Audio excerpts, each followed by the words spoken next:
আজ বাড়িতে রান্না হলো সর্ষে পোস্ত দিয়ে পাবদা মাছের ঝোল। প্রথমে মাছটাকে ধুয়ে নুন হলুদ মাখিয়ে তেলটা গরম করে তেলের মধ্যে মাছটাকে ভেজে নিলাম।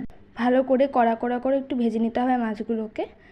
তারপর এই পাশে আমি যেগুলো লাগছিল, যেরকম সর্ষে বাটা, পোস্ত বাটা, কাঁচা লঙ্কা কুচি, এগুলো কেটে নিয়েছি। ততক্ষণে মাছগুলো ভালো করে ভাজা হয়ে যাবে, ততক্ষণ আমি তুলে নেব।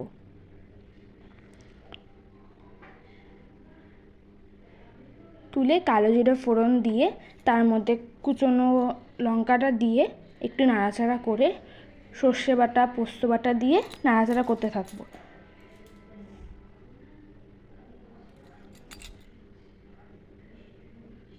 এই রান্নাটা আমার খুব পার্সোনালি খুব ভালো লাগে, জানি না কার কীরকম লাগে।